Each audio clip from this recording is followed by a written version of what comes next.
demonstration. Welcome everyone to the 13th Academia Bessarion, in which we're going to be discussing Julian's editors.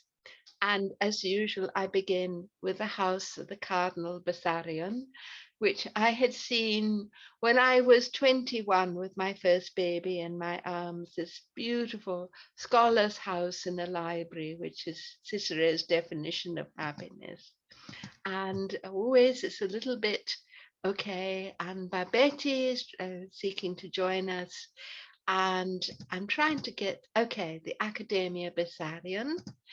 And then I would like to begin by thanking Jean Preston, who is no longer with us, but she was director of the Huntington Museum and Library, and then of Princeton University Rare Books, and then Oxford University. I have to figure out, somebody has rung the doorbell, and then she was at Oxford, and I'll be right back.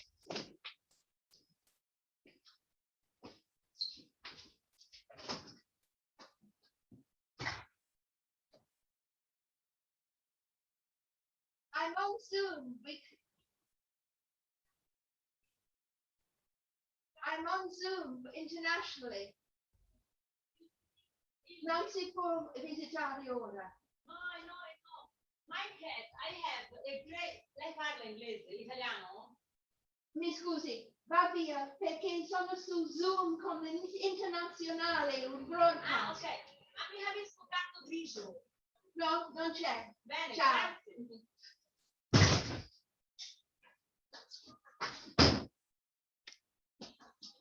I will have to figure out how to exclude that part of the conversation. She had come with a cat cage. She was looking for a cat.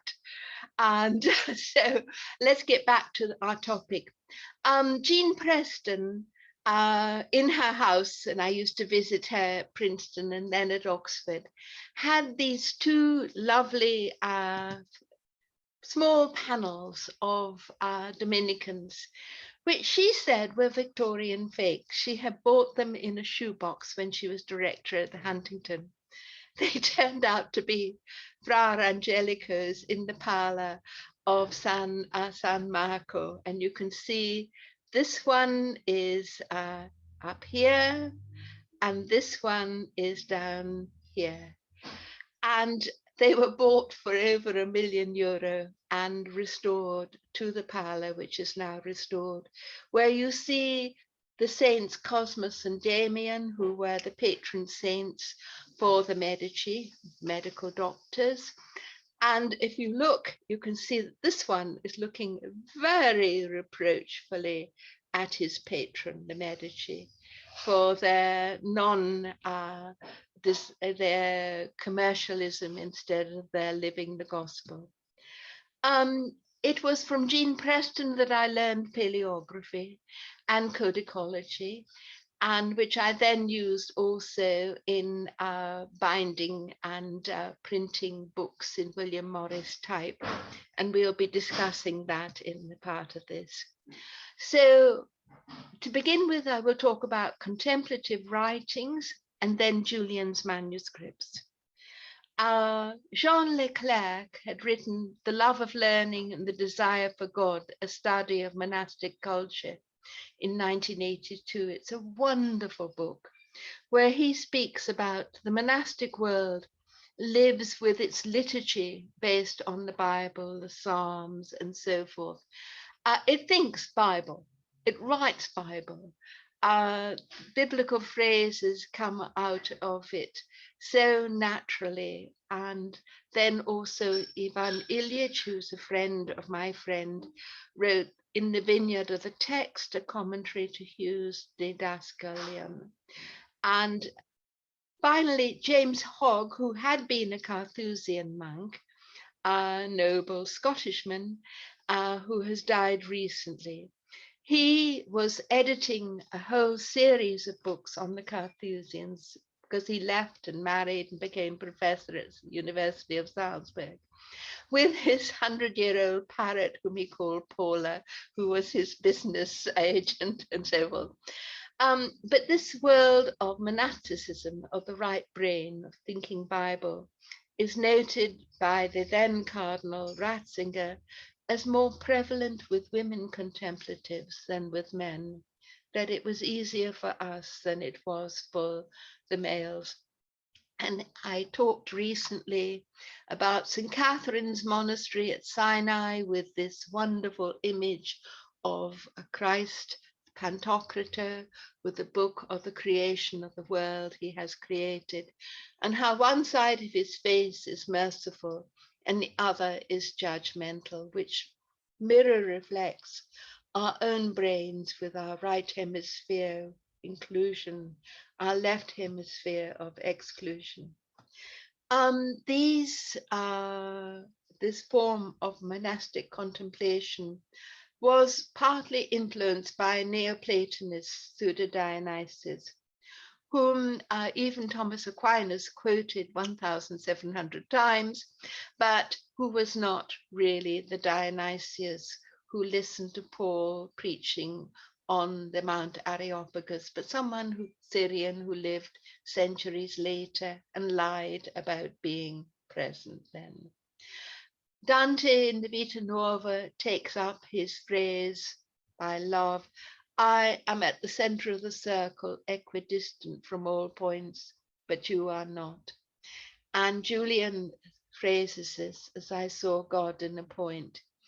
I love Auerbach in his essay on Odysseus' scar in Mimesis, talking about the difference between Greek culture and Hebraic culture. Hebraic culture is linear, is definitely based on the alphabet, on writing, and it goes A, B, C, D. It's in temporal linearity.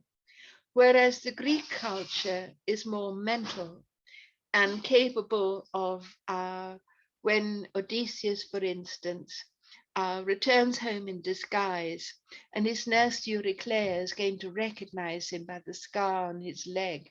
She drops the bowl of water, and all of this memory comes flooding back to both of them.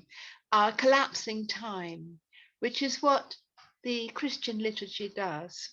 We forget that we are in linear time, 2,000 years away from the life of Christ. It is present here and now. And so I'm going to talk about that a bit. This is the rose window of influenced by Pseudo Dionysius. And inside we see the colors, outside we see just gray and black. And this is the sense that Boethius gives of at the center, you seek to be at the center. That is being, freedom, good, beauty, truth, God, the right hemisphere. Whereas the left hemisphere, which is our mode of living today, we become materialistic and further away from the spirit of the center. We are becoming in bondage, something that's ugly, non-being, in the true sense. The left hemisphere is the realm of evil and lies and Satan. Julian's manuscripts play off this sense. And we'll begin with the Norwich Castle manuscript. I wish Luke Penkett could be with us today, but instead he has been 10 days in hospital. He gave a wonderful account of the Norwich Castle manuscript, which is possibly written by Julian or for Emma Stapleton, the Norwich Dominican anchoress. And it includes this wonderful treatise, which only exists in 2 manuscripts, on the Lord's Prayer, and it's 7 parts, again 7 sevens, and so forth. And these are the images of it, where you have the capital letter in gold on a purple ground, which is the way much earlier, Boniface's nuns, English nuns in exile in Europe, had created manuscripts of the Bible on purple pages with gold letters. And it begins with the Epistle of St. Jerome, but actually by Pelagius, written to the maid Demetriade, who had decided not to marry, but instead to be chaste. And that's the text. And then this is more the text. And here again, and so forth. And then there's another manuscript, Sir Miles Stapleton's Book of Hours, and I'm very grateful to Juliana. Let's see if we can let somebody else to come in. Welcome. And Sir Miles Stapleton is one of the founders of the Order of the Garter, and he was present at the battles of Chaucer's fictive knight, but in flesh and blood. And he's the executor of the 1416 will of Countess Isabella Ufford, Countess of Suffolk, giving Julian 20 shillings. And if you remember, Cardinal Adam Easton in another of our Academia Bessarion discussions, he had received enormous sums for the shipping of his books from Norwich to Oxford, from Oxford to Norwich, from etc. to Avignon to Rome, and then finally back to England to Norwich again. And Sir Miles Stapleton is the father of Emma Stapleton, the Carmelite. Sorry, I made a mistake when I said she was Dominican, anchoress at Norwich. And also other Stapletons will again continue century after century in this recusant family, Catholics, in hiding in a way under Protestant rule in England, continued to support the religious Catholic life, the abbeys of Zion and of the French nuns, Benedictine nuns in exile. And here you see Sir Miles Stapleton's Book of Hours with the image of Christ on the cross and the bleeding, which seems to be influenced by Julian herself, where she talks about how we are to participate with those women mourning the dead, dying Christ on the cross, and so forth. And so let's continue. Julian of Norwich's showing of love in the short text in the Amherst manuscript, British Library, additional 37,790, is written in the Lincoln dialect. Remember that Lincoln is close to Norwich. And it was then annotated at Sheen Charterhouse in London by Carthusian James Greenhalgh, who was stalking Joanna Sewell, a Sion Abbey nun. And it has the Constable family bookplate, and we will be coming back to the Constable family. Excuse me. The manuscript contains texts by Richard Raleigh written for Margaret Kirkby. And I've talked in my books about this relationship between men and women contemplatives, how they helped each other. And then Richard Meisin, who was a Lincoln Carmelite, for Margaret Heslington, as well as Marguerite Poretti's Mirror of Simple Souls, Jan van Ruysbroek's Sparkling Stone, an extract of Henry Souza's Horologium Sapientiae, and other texts. These are texts by the Friends of God, who were considered rather suspect by the Inquisition, many of them themselves Dominicans, as was the Inquisition. But in 1413, when Julian says she's writing or having this text written, Archbishop Arundel was continuing to attack Lollards. The first victim, Marjorie Kemp's curate, Thomas Sawtry, was burned in chains at Smithfield in 1401. Julian was no longer allowed to teach or to translate the Bible into English. And I discovered that she was translating directly from the Hebrew into English. Marguerite Poretti has this wonderful opening to her Mirror of Simple Souls. I, creature made of the Maker, by me that the Maker hath made of him this book. Why it is I know not, nor I keep not, etc. In divine wisdom.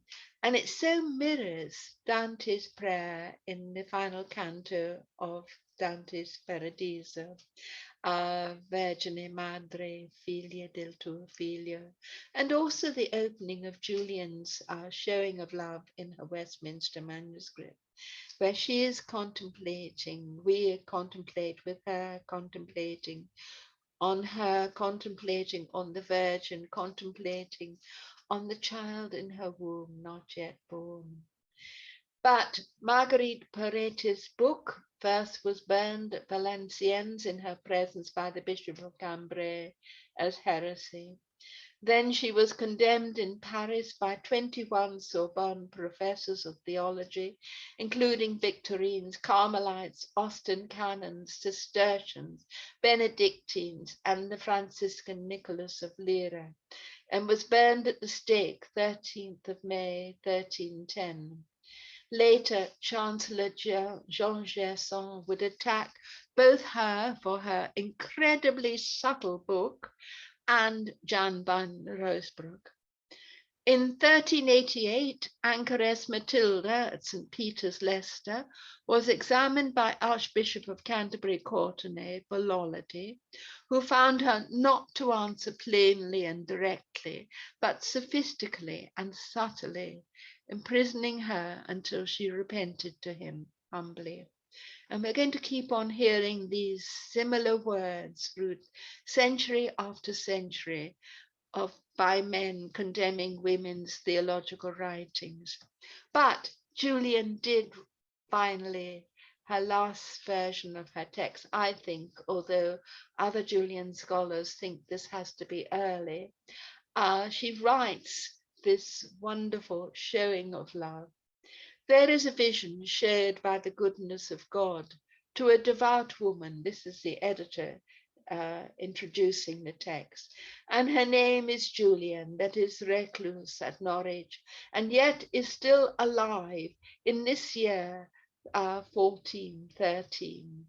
In the which vision are many comfortable words and greatly stirring to all those that desire to be Christ's lovers, and so forth. And then it goes into Julian's own words. So I desired 3 graces by the gift of God. The first was to have mind of Christ's passion.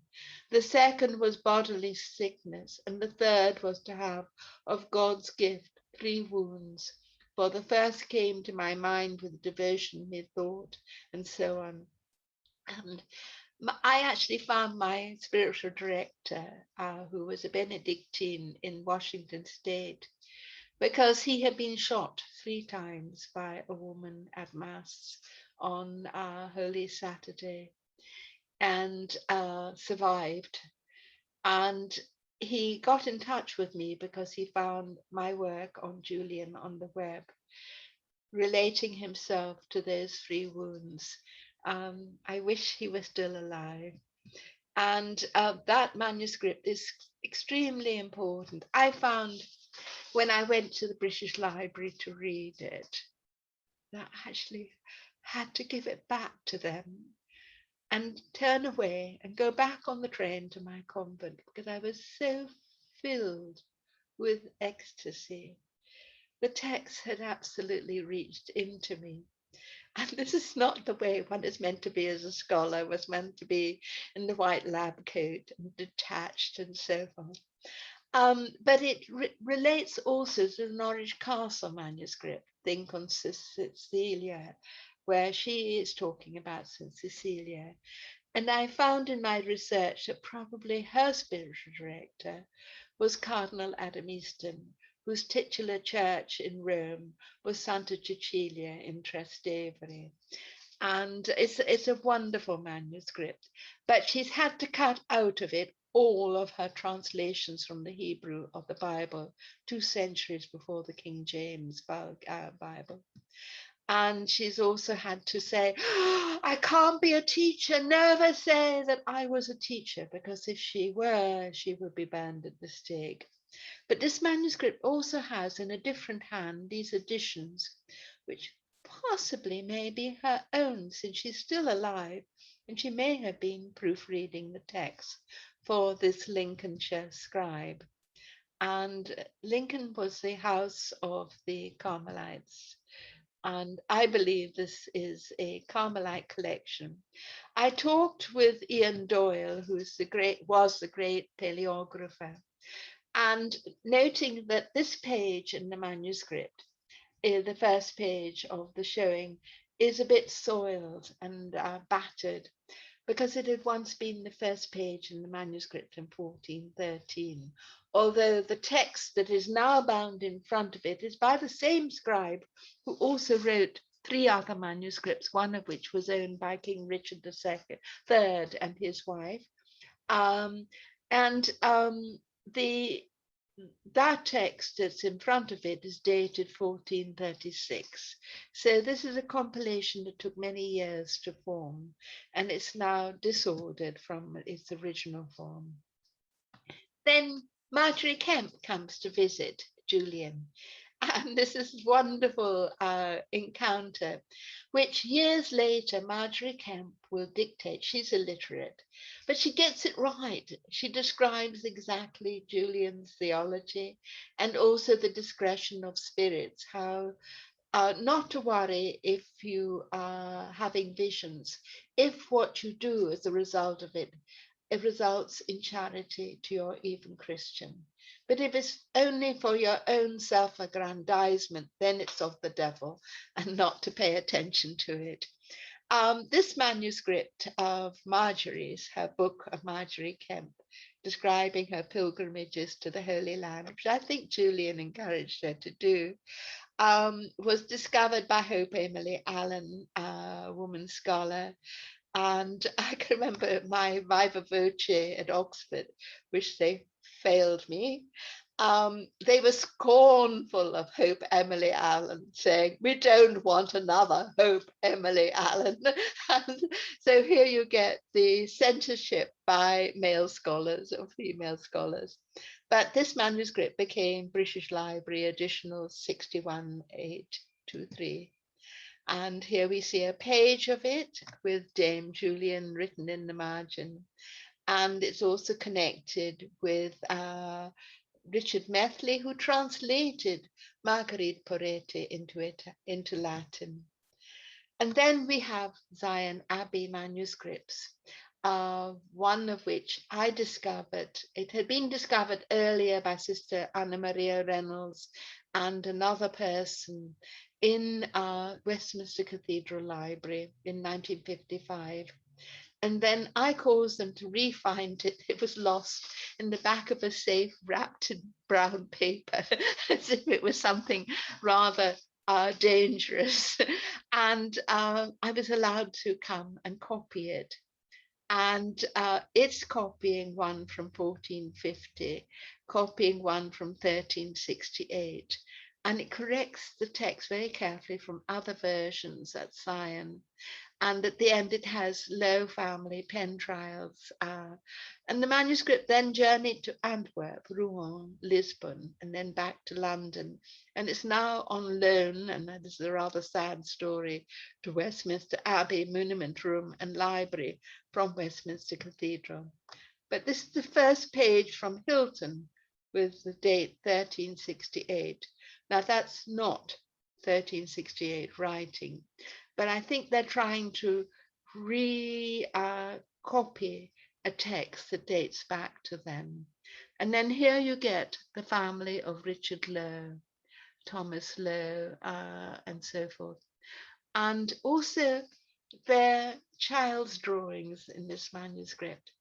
And there's the story of a Lowe nun at Zion Abbey who, at the dissolution of the monasteries, had to marry and who bore a child. And in another manuscript, she writes about God make her a good woman, about this daughter she has born. And I think it's the baby daughter who scribbles on this manuscript.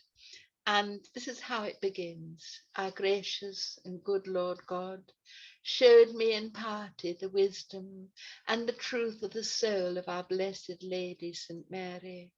And this is referring to the Advent antiphon, O Sapientiae, wisdom, where Mary, pregnant, is addressing the child in her womb. And I would loved it when my friend, who was an Orthodox monk, created for me the icon of Julian as a Benedictine contemplating on Mary. And here is the scene of the hazelnut. Um, and in this, he showed me a little thing, the quantity of a hazelnut lying in the palm of my hand as it seemed, and it was as round as any ball. I looked thereupon with the eye of my understanding, and I thought, what may this be? And it was answered generally thus, it is all that is made. I marvelled how it might last, for methought it might suddenly have fallen to naught for Littlehead. And I was answered in my understanding, and the text goes on. And it's actually playing off the vision that St. Gregory had of St. Benedict, where Benedict in prayer, the whole cosmos becomes one beam of light. This is the entire cosmos as the quantity of a hazelnut, which is like a cooking book. You know, you measure things as the quantity of a hazelnut. And then there is this other manuscript, Bibliothèque Nationale, Anglais 4040. It's in the London dialect with Flemish watermark paper. It's Elizabethan, no longer Tudor as was the other.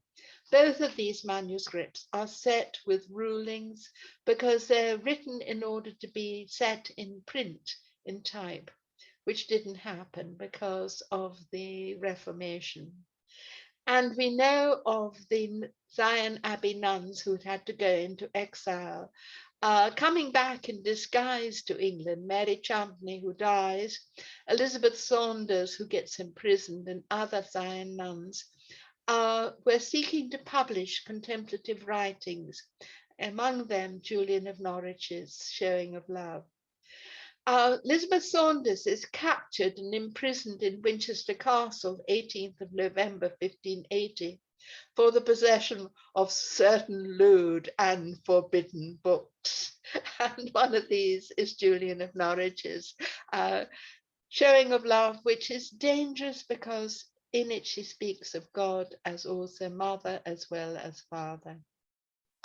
And this is the Elizabethan manuscript. It's beautifully put together, although the writing is not as lovely as was the Westminster manuscript. And it has the rubrications and so forth. And here you see, lo me here, God's handmaiden, the Virgin. Yes. Okay. Right. Have I got everyone in? Right. Yes. Okay. Right. Okay. And we go on. This is actually printed on Flemish paper. It's written in exile, but it seems to have been carried to England to do this. And here's another page. And all shall be well in rubrication. And then thou shalt see thyself that all manner of things shall be well. And these are the angel's words, God's words, written in red, which goes right back to to Egyptian pagan writings, where the words of God in the Book of the Dead or the gods would be in red instead of in black. And then after we have a problem with the Zion Abbey nuns because the Queen Elizabeth wanted to destroy Zion Abbey. So she sent a pirate, Thomas Robinson, who published a book, a libelous book against them, talking about the nuns having affairs and so on and so forth. at which point it was impossible for the noble Catholic families to continue to send their daughters in exile to Zion Abbey, which at that point had gone from Rouen to Lisbon. And so they had to found a new abbey, and this time it was Benedictine instead of Brigittine. And they staffed it with descendants, young teenagers of Thomas More, Thomas Gascoigne, who had very much supported Zion Abbey. He was Chancellor of Oxford and collected relics and stories about them, and also descendants of Miles Stapleton.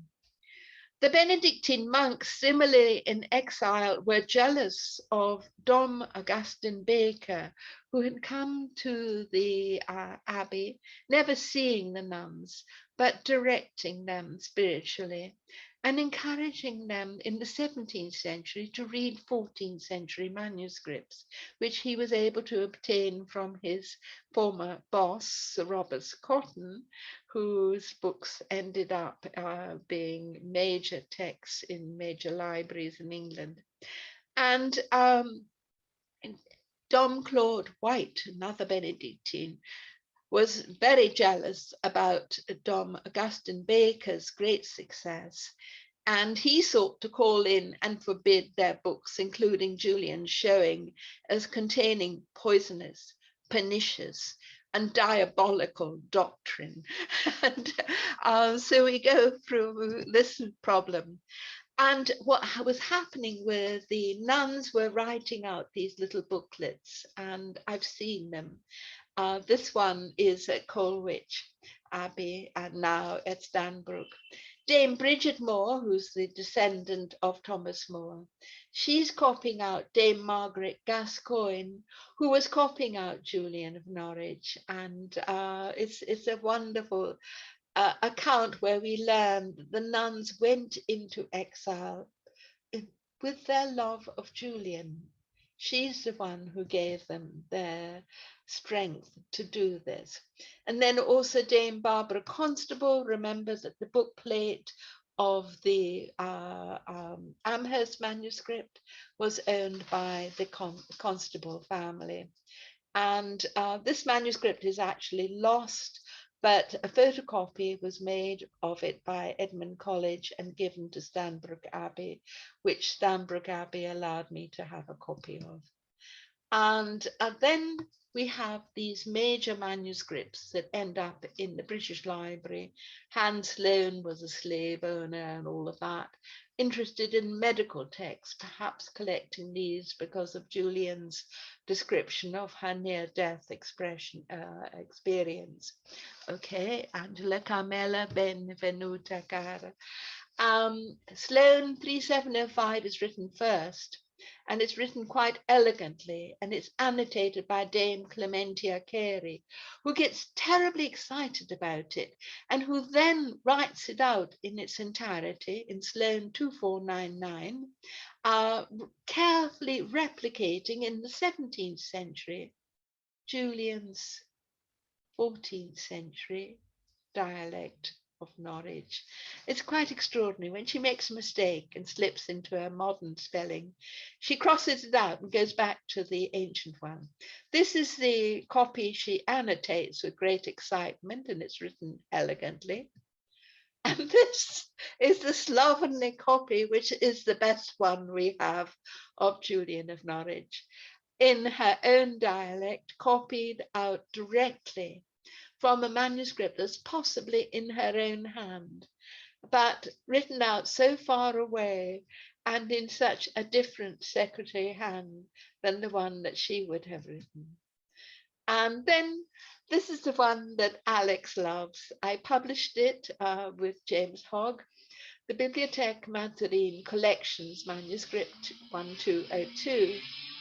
And it's written 100 years later than Dom Augustin Baker's arrival at Cambrai Abbey.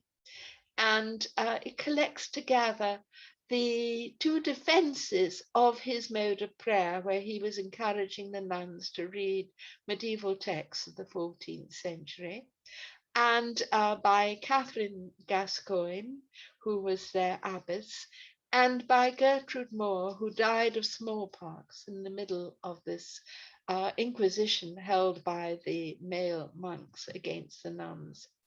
But it's a very moving text, and it also includes Madame de Gouillon and Bishop Fenelon, who were considered heretical. Very courageously, it also has Molina, who was considered heretical. In these monastic contexts, they could really have freedom of religion and theology. But the catalogue to the Mazarin library scornfully speaks of this manuscript as a work of some superstitious monk, not realizing that the engraving is of Father Augustine Baker and that it is written by a woman. And so I love transcribing it and publishing it. And here is how I set it with each page exactly as it is, line by line, page by page, in this beautiful italic handwriting that it had. And this is the portrait of Dom Augustine Baker, who was encouraging women's spirituality. And then after the French Revolution, the nuns were threatened with the guillotine. Their companions, the Carmelites of Compiègne, were guillotined, and the English nuns came back to England in the clothing of the dead Carmelite nuns. And at this point, they had already published, Serena's Cressy had published The Showing of Love in 1670. And one of the nuns, to thank the Marchioness of Buckingham, who finds them lodging, she copies out what is now the Stowe manuscript, which is really quite elegant. But this is actually in the 18th century. So you can see this long life that these manuscripts had. And this was my stemma where I described which had been the original manuscripts, which are the ones that we still have, and then who edited them. Sister Anna Maria Reynolds edited all of them. Marianne Glasgow edited one of them. College and Walsh plagiarized Sister Anna Maria Reynolds. And then Bier edited one manuscript. Kempster edited, I think he had mine to copy, the Westminster, and then I joined forces with Sister Anna Maria Reynolds, and we edited all of the manuscripts diplomatically, exactly as they are in the original folios and so forth. And this is our edition with Sismel as a huge folio volume.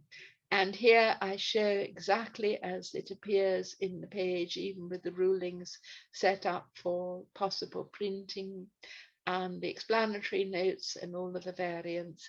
And then I wanted this book to be available, easy to read even for housewives.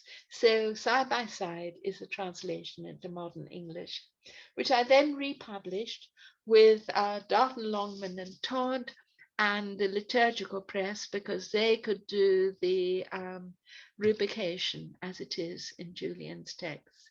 So here we get the red letter, and then I keep on publishing books about this circle, Brigitta, Umilta, whose death is the same year as Marguerite Morety's, 1310, on books about Adam Easton and so forth, on Julian, Christine de Pizan, and so forth.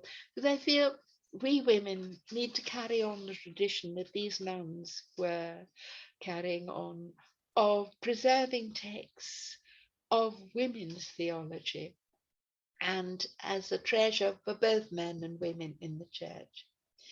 And to go back to this sense of time collapsing, as a nun in my convent, I was the Angelus sister, and 3 times a day I would ring the bell, 3, 3, 3, 9.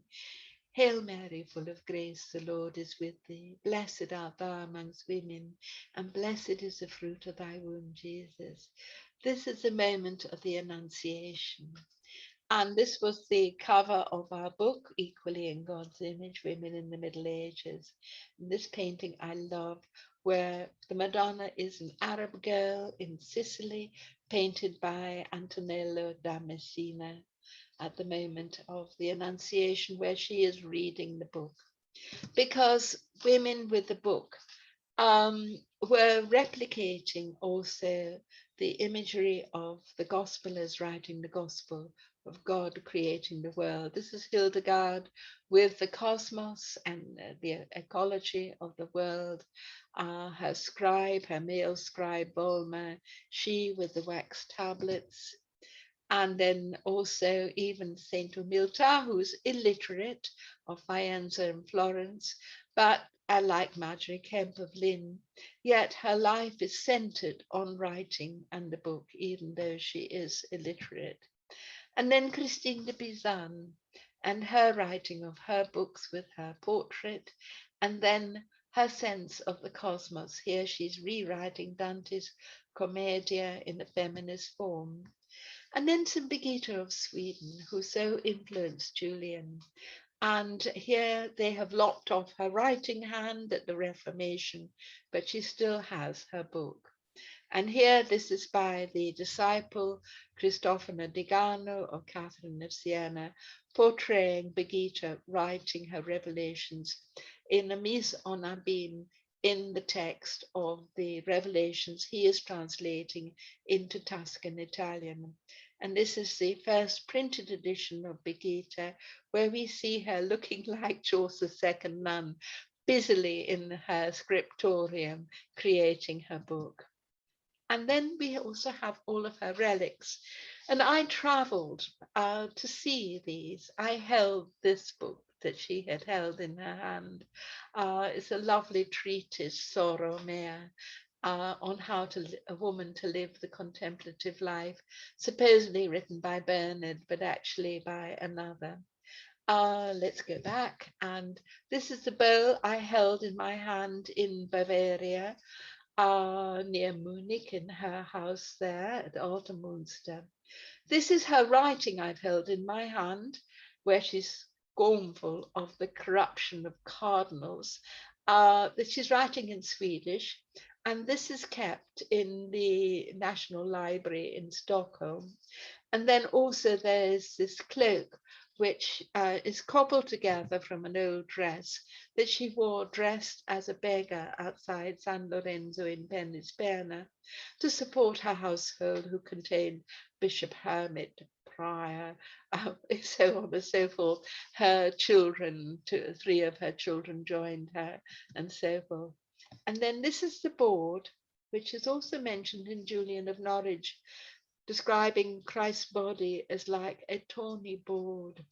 It's the board on which she wrote and ate and slept and died, and it's still shown in her cell where I've seen it. And this is a painting of where in her cell where Christ appears to her, prophesying that she will die shortly.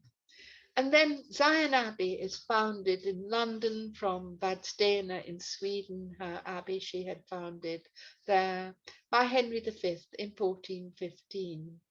And the end of the Amherst manuscript, which ended up at both Sheen and possibly Zion, we have James Greenhalgh drawing this picture. Now, there's something very odd about this picture, because Christ always has to be shown cross-limbed. Here, it isn't the baby that's cross-limbed, it's the mother. And the mother has 3 nails, which is like the headdress of Birgitta's nuns, dictated to her, she said, by Christ, where there are 3 pieces of white cloth with red wounds at each interstice. And we have Shakespeare talking about Henry V proclaiming, and I have built 2 chantries, one is Sheen and one is Zion, where the sad and solemn priests still sing for Richard's soul. And then we have a nun from Canterbury, a Benedictine, who writes a great book. And one of the only things that survives from it is where she says, "Nay, it was not so, but one was before any other, and one in neither." Now, she was protesting Henry VIII's marriage to Anne Boleyn and his divorce of his first wife.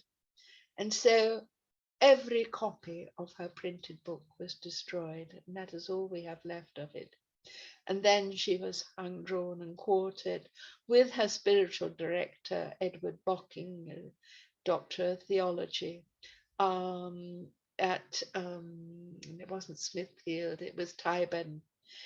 And then we have later on the sister who returned in disguise from her exile at the Reformation to the continent, Sister Mary Champney, Order of the Holy, Most Holy Saviour of the Sion Nuns.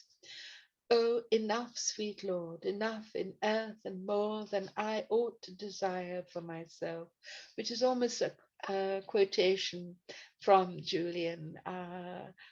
All I have is enough. If I have thee, nothing else will suffice. And her story is really tragic, both of them being destroyed, as had earlier, this is 1534, as had earlier been Marguerite Porete and almost her disciple in 1310.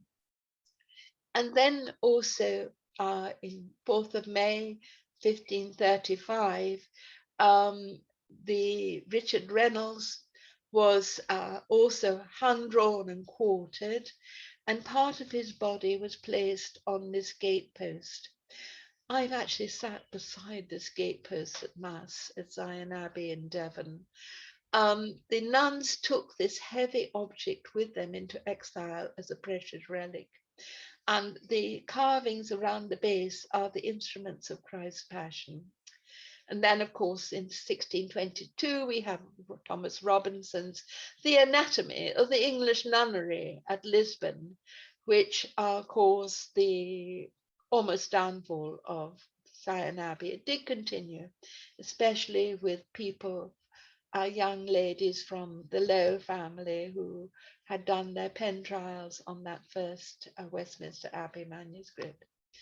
And here I remember these sisters so well. This was Zion Abbey before its closure. And this is Sister Lady Abbess Anna Maria, who blessed me. And these are the manuscripts they had in their attic. The wonderful processional where the novice would enter the great church in Zion Abbey in London, behind a great banner of Christ and the Virgin and so forth. All of this was written out. And they showed me these manuscripts, which were so precious that they had carried twice into exile. They came back under Mary, then had to go away again under Elizabeth. And then we have this new foundation of the Benedictines from the descendants of the Gascoignes, the Moors, and the Stapletons. And we remember the Book of Hours, and I wish to thank Juliana Dreswiner for this particular one. And he's the one who gives the money as the executor of the will of the Countess of Suffolk. This is Dame Catherine Gascoigne, and this is Dame Gertrude Moore. And they had the two abbeys, one at Cambrai, which is really on the border between France and the Flemish lowlands, and now it is in France.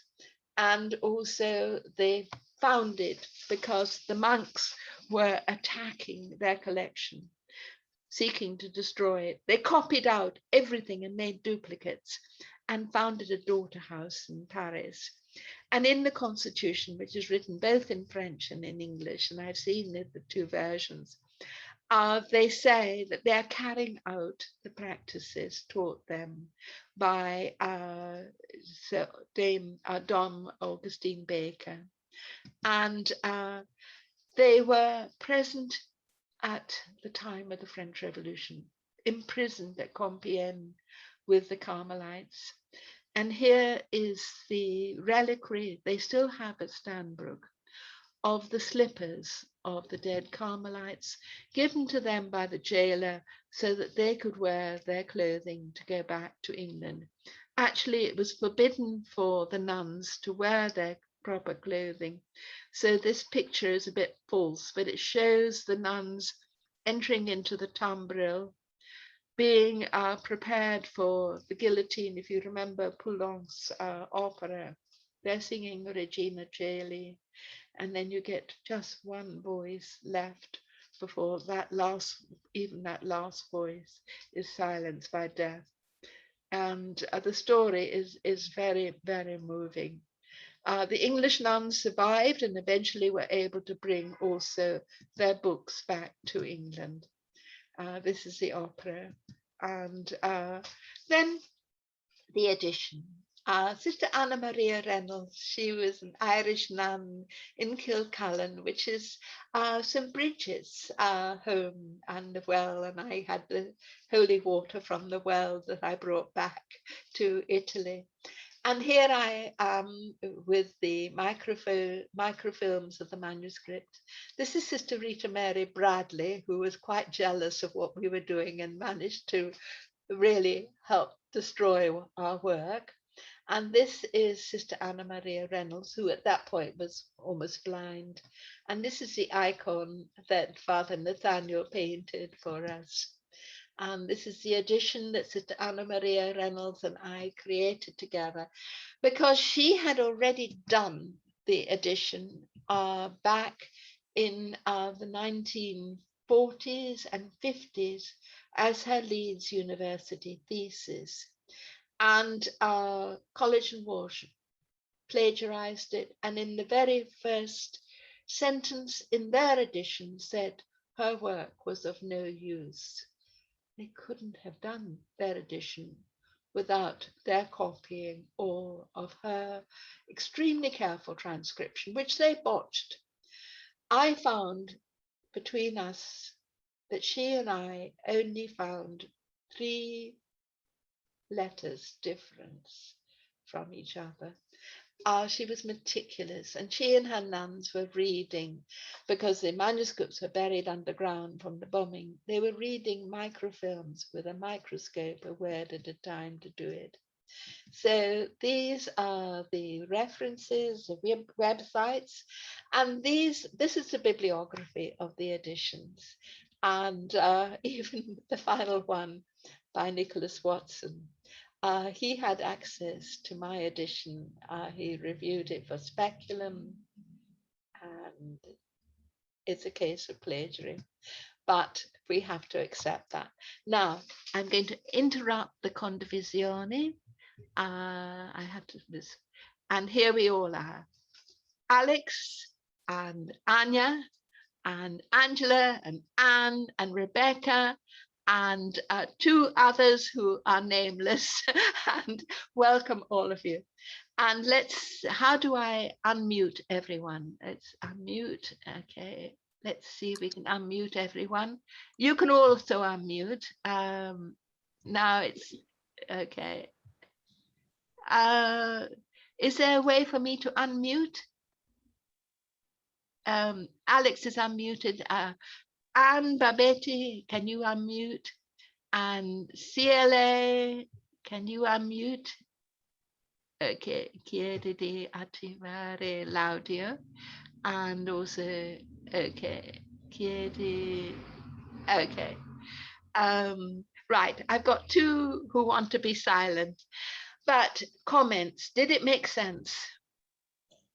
It's quite a story. and I found it was the resistance to the publication by women of theology continues. It hasn't ended. And I felt rather sad that our edition is very expensive. And so And it also got a very bad review by Nicholas Watson in Speculum. So it isn't really available to Julian scholars to go to his edition, which doesn't show the text as it really is, but puts it into a modern format like a textbook, and even misses the first letter of the manuscript. It says instead of there is, which is very clearly with a T and an H, like the British Library, he transcribes it as here is. And he misses out even the first letter of his transcription in his edition, which I don't think is exactly gives one much confidence in so forth. But Sister Anna Maria Reynolds' edition, I had given up everything when I found the Westminster manuscript. I'd given up my professorship, my house, my car, my family, and entered my convent to edit in the context of prayer, her own context, which I found extremely valuable. It's way beyond what one experiences as an academic in the university. It's much deeper, much more right brain, with the angelus, the repetition of the liturgy, the singing. You wake up with the music in your head in the morning and so forth. It was a wonderful world to enter. And then I kept finding slight references to Sister Anna Maria Reynolds' work. So I wrote for her thesis, and I got the two copies of her thesis. They are really quite extraordinary because this is typewritten Hunt and Peck, but it's extremely accurate. And there I was reading it in the Hastings Public Library on library loan before I bought it. And she had already edited the Westminster manuscript. And I thought I was the first editor. So I'd given up everything to reinvent the wheel. And, and so I asked my computer guru, who was a brilliant alcoholic Irishman in Leeds, if he could help me find Sister Anna Maria Reynolds. And in half an hour, the telephone rang in the convent saying, I've found her. She's in County Kilcullen in Kildare, and she wants to talk with you. And she came Catholic and stayed in my Anglican convent. And we did the edition together, and we ended up being able to publish it. And then it got stolen from us. But I loved it that yesterday I wrote to Stanbrook, and because I had heard that Coleridge had joined Stanbrook and brought his library to Stanbrook.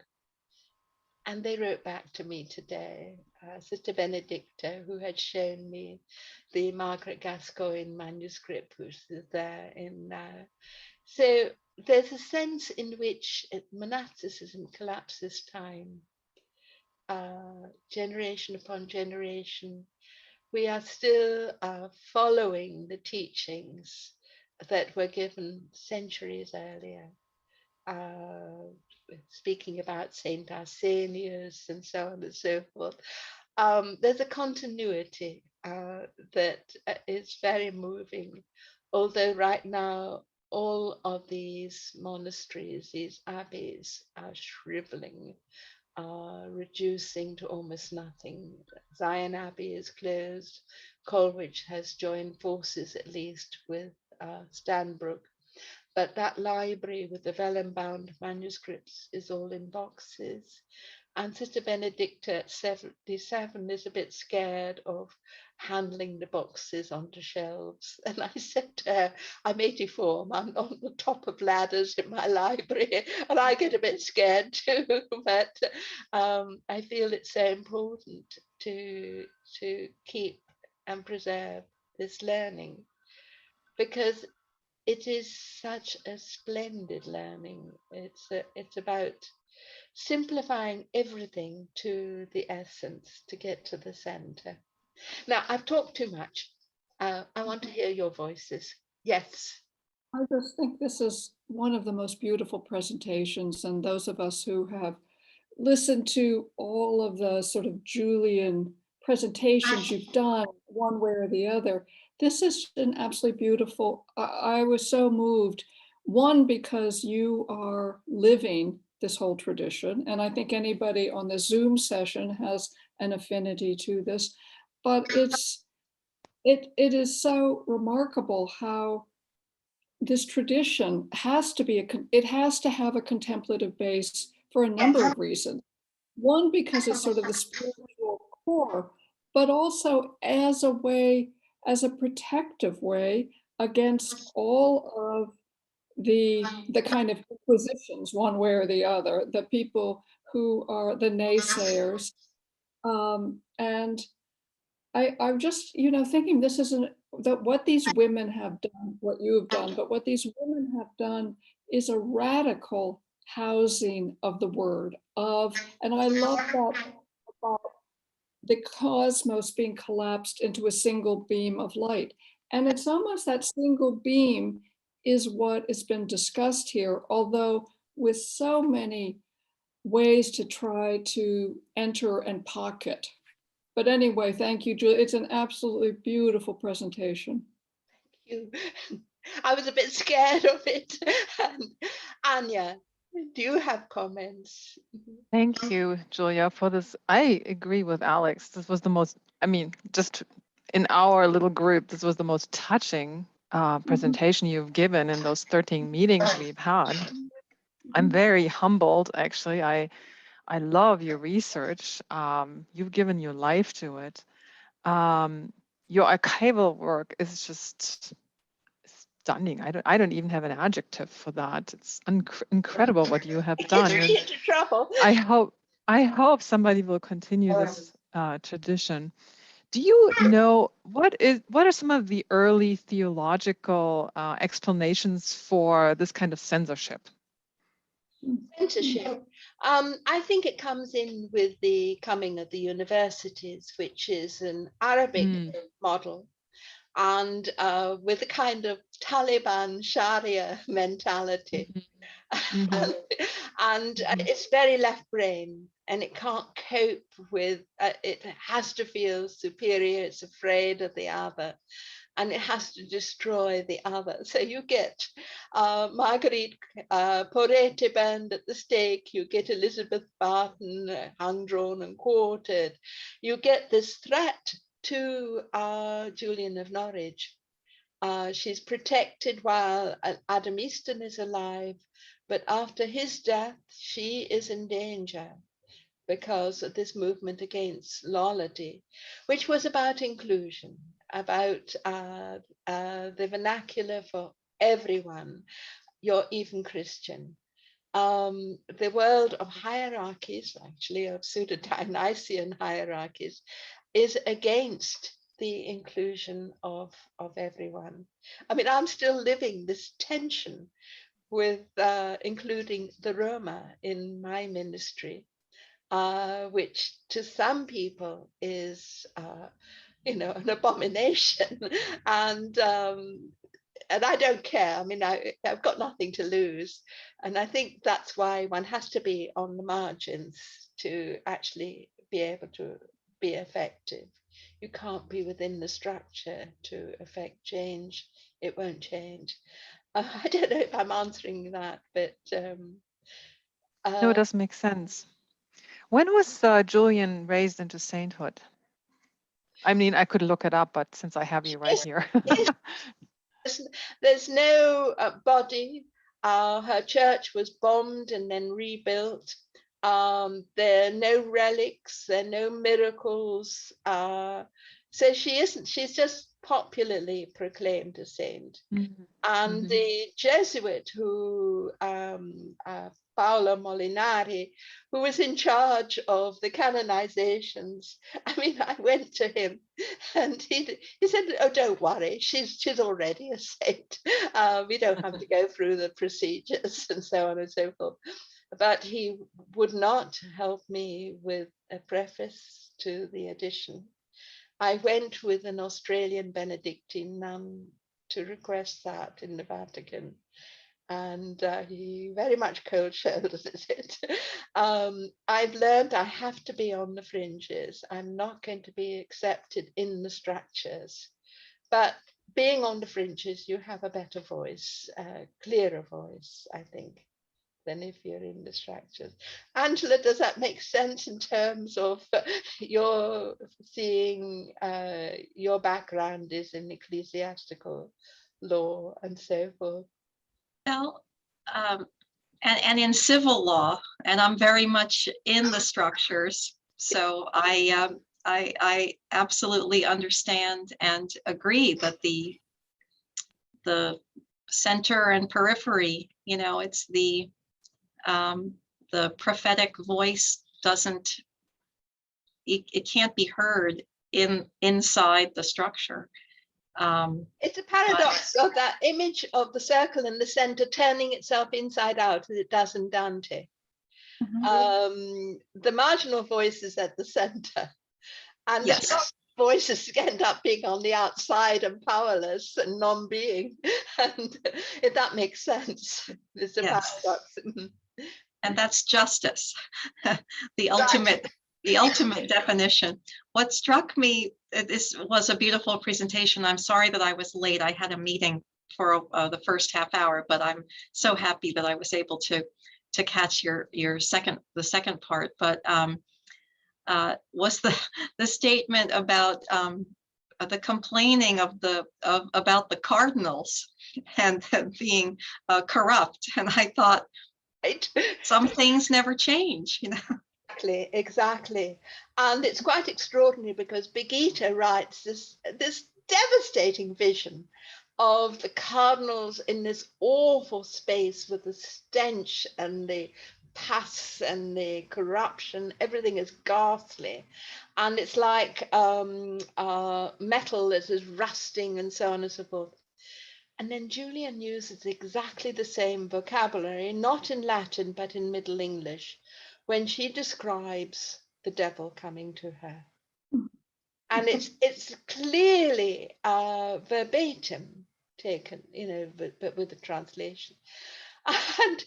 And the devil who comes to her is at the same, just immediately following upon the man of Holy Church, who is possibly Cardinal Adam Easton. And the extraordinary situation is that there is the story about John of Beverley in Julian's text as a holy sinner. And there's a version of it in Flemish, and Cardinal Easton was shipping books by way of the Flemish countries to England of all of these Friends of God books like Marguerite Porete and so forth. And in the story, it's a terrifying story where the young man is tempted by the devil with, he can get drunk, he can rape his sister, he can murder her. So he decides to choose the least. So he asks his sister for wine, and he gets drunk and he rapes her and he murders her. And then he becomes this lunatic who travels across the world, going to the Pope, asking for forgiveness. And the Pope absolves him. And he comes back home and he finds his sister alive, singing in her grave. And I suspect that Adam Easton was Julian's sister, a brother, and that he had abused her, because the description of the devil is exactly of sexual abuse, and that he repented, and she was left so damaged that he carried out her therapy of writing The Cloud of Unknowing, encouraging her spiritual development, and then encouraging her to write The Sharing of Love. And if that is the case, we've got from Julian something which I've been finding many of the people who contact me about Julian are people who've been very badly damaged, but who find their faith through her. And I did too. When I had to leave my convent because the bishops took all of the money and threw us out, and I was left with nothing, and I came to Italy with living on 500 a month and paying 300 a month rent for one unheated room. But I had saved my books, and that was for 4 years. And I was so broken by what had happened, because there was also sexual abuse in my convent. When I had given up everything, I couldn't believe that I had gone to where there was evil, when to me it had been everything that I had thought of as good. And every time I would turn to editing a page of Julian, my faith would come back. She is stronger than all of the evil. She can overcome it because she had done it herself through the help actually of her perpetrator, if that's the case. So this is why I keep writing letters to the Vatican, to the Archbishops of Canterbury and so forth, saying, get the perpetrators to tell you when it was done to them, to unravel the chain of evil. Punishing them severely just strengthens the terror. But if you can give the perpetrator a release, realizing that he's not only the guilty one, but he is also the victim, then perhaps he could heal his victims if he could heal himself. Does it make sense? It's a different kind of justice. But this is why I put equally into the book, In God's Image, the sense that the chapter in the middle is on trauma. Because I feel unless we deal with trauma and realize that it forces the brain into left hemisphere dominance, which is destructive, we won't be able to heal our society in the right hemisphere way. That almost we have to include the perpetrator into. This is why we were giving blessed olive leaves to trauma victims and saying, you can also give them to your perpetrator. If you can heal your perpetrator, you are healed. It empowers the victim over the perpetrator. I don't know if that makes sense, but that's where I got to with Julian.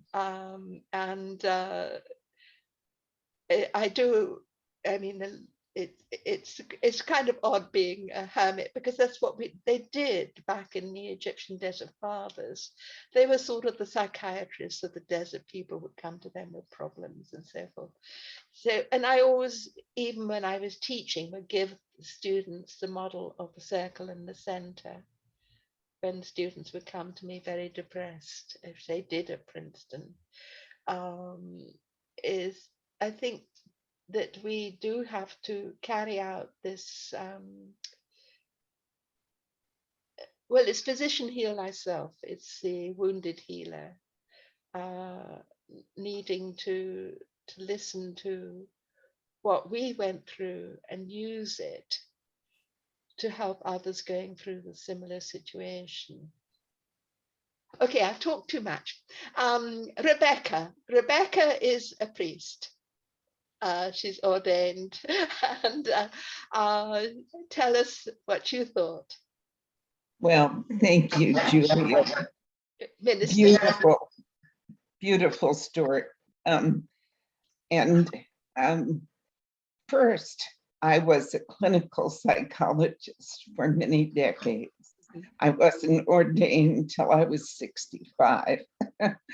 But in my work, and my main work was with women traumatized by sexual abuse. Yes. Everything you said regarding the perpetrators is right on. And I used to bring in perpetrators who were willing to undergo therapy, undergo group work. Many of them had to do so by law. But when that could be successfully and carefully done, I'm thinking now of one young teenager who was 16. Her family supported her in dealing with her abuse, and her abuser was her grandfather, but he was willing to go through everything he needed to go through. Yes. And he'll begin his own healing when they came together as a family. It was beautiful. And indeed, the young girl had a great deal of healing from that. So Yes. thank you for that. And I have one question. Having been able to see both of the manuscripts in the British Library and then 2 years ago in Paris, the lovely edition there, is the Westminster currently available for viewing? Yes, it's a bit difficult to see it, and it got frog marched from Westminster Cathedral to Westminster Abbey. I was absolutely furious when they did it, because I had been editing it, and then when they were, they wanted to, it's a long story, but you see, my convent had sold land for a hospital, and I didn't know this when I joined them. I thought they were poor and needed me to help them. But they were actually sitting on £2 million sterling, which when the bishops heard about it, of course, they wanted it because they had been speculating on Canary Wharf and had lost many endowments that the Church of England had from the Middle Ages. So they were trying to make, the books match balance by stealing from women and children, including my nuns. So, and there I was working for the Lambeth Diploma in Theology, and I wrote the master's thesis, and I went for the Viva Voce. They turned it down, and they gave my thesis to a New Zealander who submitted it for publication as his own work, male, of course, and so forth. They thought that they could put paid to me, because there I was. It's a little bit like the situation now with finding Dante's writing. You are really in danger if you are too successful. You have to be suppressed. And so the Catholics and the Anglicans got together and they arranged that the Westminster manuscript be taken from the Westminster Cathedral Clergy House to be put in the Monument Library, Monument Room and Library in Westminster Abbey. And they forbade my colleague, who was Anglican, to see it, because he was wanting to make sure we were colleagues at Boulder together. He was wanting to make sure that what I was doing was correct. So he was in Germany, he was coming to England to see the manuscript, and they said, no, you can't see it. And he had a terrible asthma attack, and he actually died. And the cruelty is murderous. And so it ended up with the male scholar, and I had made beautiful ribbons with coins in them to hold down the pages without touching them, so that the manuscript pages would stay clean. When I finally got to see it again, he hadn't been trained how to use manuscripts, and it was all poured over. You could see the sweat on his hands on the manuscript parchment. I was shocked. So it's the greed for for money that can be very destructive. But the text itself, the texts themselves, what was wonderful was seeing how the nuns carefully corrected these texts by comparing them to other manuscripts of the same text and writing marginal notations. They were really being excellent editors, and I call them the first early English text society because their work was done with such love, and they sacrificed everything to do it: exile, possible execution, guillotine, and everything. They did everything to save this text because they knew how soul saving it was. And I think the danger has been that the structures of power don't want that to happen, which is why we have to sacrifice everything to make it happen. And the wonderful thing is that now Julian's text is known and loved by so many people. For so long, it was a samizdat text. It was underground. It wasn't known. It was only in cloisters and in reclusant families. But now it is published. I wish I could get my 2 editions, the one in translation with the rubrication and this Sismel one better known, because it is the more true text to what Julian was writing and her editors creating. Anne Babetti, do you have a comment? Well, first of all, this is always very illuminating, and of course, this evening, it's just mind-boggling with food for thought. And so, This is why I ended up in Florence in exile. but also because it's so, what you were talking about is so true today, really. Today, yesterday, the day before, with all the headlines, with all these people seeking, eh, putting their money away, And you can't everybody take else it with starving. you. Yes. What? No, but the scandals that are going on in these days, it's absolutely amazing. Yes. It is nothing new under the sun. It's just that we try to get the sun onto the. It's Yes. so much. Let me just say, I'm overwhelmed. Thank you. Thank you. And 096599 has got their hand up. And can you speak? Can you unmute yourself? Right. I think he did.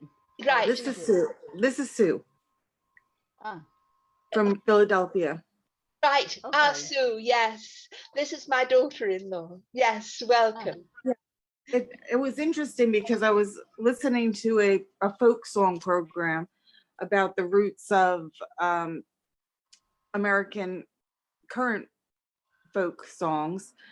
And there was a Black woman named Elizabeth Cotton, and she wrote a song called Freight Train. And someone stole the rights to the song. And it took the Seeger family, Pete Seeger and family, to restore her rights. So it basically would take a lot of effort if this wrong was to be corrected. Maybe it's something that you don't really want to do, but because you've already done the forgiveness end. And as far as the forgiveness, I want to make a point about what's happening a lot. There's so many murders in Philadelphia. It's really crazy. And there's different ways that the people or family of the victims are dealing with it. And one of them is forgiveness. And I think they feel that by forgiving, they can heal. A lot of people can't do that, you know. But it's just a couple points. And then as far as that personal points. And then I also thought when an interesting part of the lecture that I had never thought of was that the daughters of very powerful men were going into the convent. You mentioned Thomas More. Yes. And different people. And I'm sure some of these women really didn't want to be there, but it did create an insulation where the true women that really want, I don't know if, I'm not degrading her or anything or trying to say anything bad about her, but I'm just saying, I don't know if she wanted to be there or if so many women were forced into the life of the convent. Yes. So, but it did create that insulation where the women who did have the real spiritual insight could prosper. And of course, as you said, the patriarchy would always want to control it and make sure that it wasn't going off the track of what they thought was the direction it should be. But somehow the persistence of it allowed this, you to be able to find these manuscripts. I was really interested in finding out more about what you were talking about, Dante's writing, but that's a whole different story. But it was nice meeting with you again, everybody. Thank you for listening. Thank you, Sue. And there was, for instance, Gertrude Moore, who was the founder of the convent at Cambrai. She was resisting it at the beginning. It was what everyone else wanted for her. And she was very unhappy about it. And then she was able to hear what Augustine Baker was saying. And what he was saying is, don't be forced into things. Find your way, not the ways of other people. And then she was able to overcome, reading Julian and other texts, she was able to overcome that resistance. She became a wonderful writer in her own right.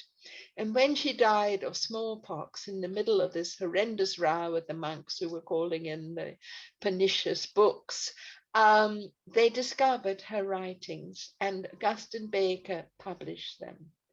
And they are wonderful. But you sort of have to go through a kind of conversion process where you make that decision, not others.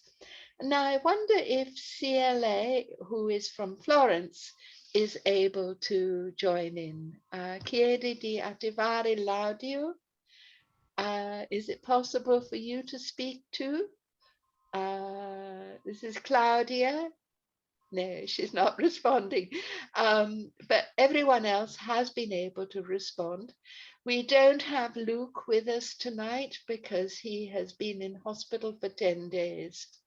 And he will be listening to this on the recording. And I loved his presentation the last time. He's not in good shape physically, but with a mind that is absolutely incredible. And also, I'm very grateful to Juliana, who has 2 children, and it's difficult for her to join in on things like this. But she gave me the shelf mark of the Sir Miles Stapleton manuscripts in the Bodleian Library this morning. And this is very much of a collective activity. And Alex, I've been churning out these copies of the books that you suggested, and people like them. So that argument about neuroscience and theology, I don't know if Rebecca had a chance to access that book, but it has gone well. People do say that it works. It makes sense. And Can I just yes. say that something that Anja said I thought was so interesting, your question about censorship, when did it begin? And you can all, and to some extent you can say it's always been, it's that left side of the brain that then, Yes. forever. But I think what is so extraordinary when you're talking, the presentation today, Julia, is so much of conjugations of censorship, that it is silencing, and it's women and women. And I know there were a lot of, Benedictine monks and other people who were, quartered, but, Teresa of Avila 7 times went up against the Inquisition.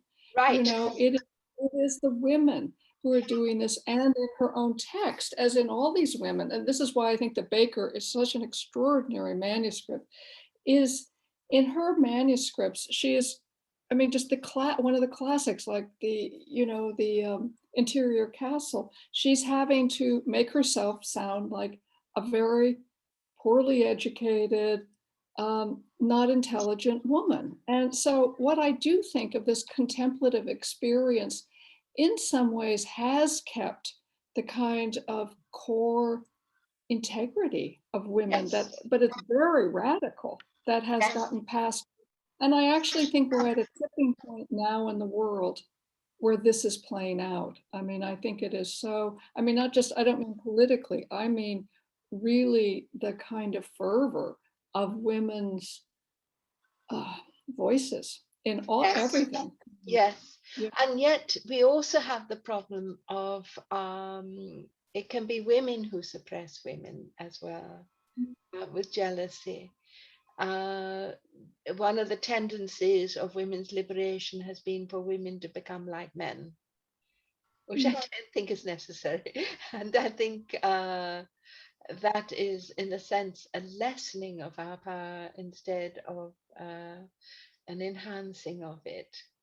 I think you're quite right, Julia. I teach engineers, and we're losing women right and left because we tried so hard to recruit them, but the enrollment for women is going down. And I often feel the women who do succeed are the ones who put on the pants and they act like men. And I always regret it. Can't we just leave women the way they are and try it in a new way? Yeah. Why do we have to put on the pants, right? There's another thing I just remembered. You know, Harry Potter, it's J.K. Rowling. I always tell my students that it's not Joanne Rowling, it's J.K. and nobody knows her gender.